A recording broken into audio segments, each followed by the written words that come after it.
Dinesh, I got to tell you, mid-career, and you know police state because for a nothing charge, they put you in prison, right? And of course, they're coming with Trump with 700 years. They got Michael, they got everybody. They either try and put him in bankruptcy or put him in jail.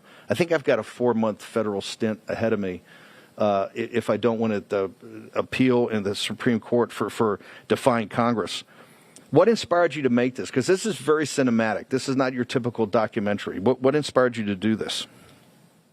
Well, my mind flashed back to when I came to America as a teenager a generation ago, and I was wonderstruck by the abundance of American life and opportunity. But I also noticed that here in America, we had basic liberties, and some of them are enumerated in the Bill of Rights. The right to free speech, the right to conscience, religious freedom, the right to assemble, to petition the government for grievances, obviously equal justice, equal rights under the law. And then we fast forward to today, and I realized all those rights, every single one of them, is in jeopardy. I'm so used to thinking of America as a free society and looking abroad to contrast it with unfree societies.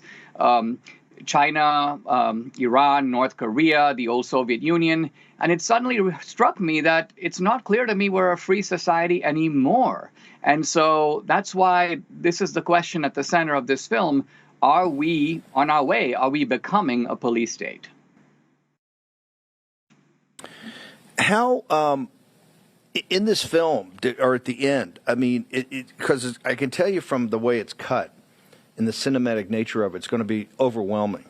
Do you also lay a path of what we have to do to make sure we don't stay as a police state, that we don't let the FBI and the DOJ and other parts of the administrative state overwhelm us and take away our liberties and freedom?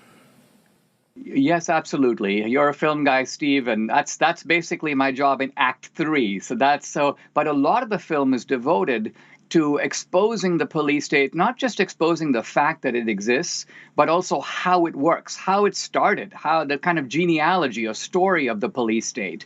And also the fact that it doesn't just involve Trump.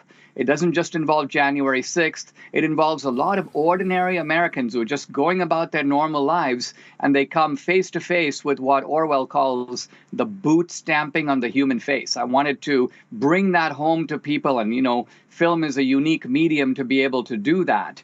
But if I had sort of an end goal, it is to stiffen the spine of patriots and Christians and Republicans and conservatives, because a lot of people are just placidly grazing, kind of like the antelope or the wildebeest. They don't see that there's a predator in the trees. To that degree, this film is kind of a warning.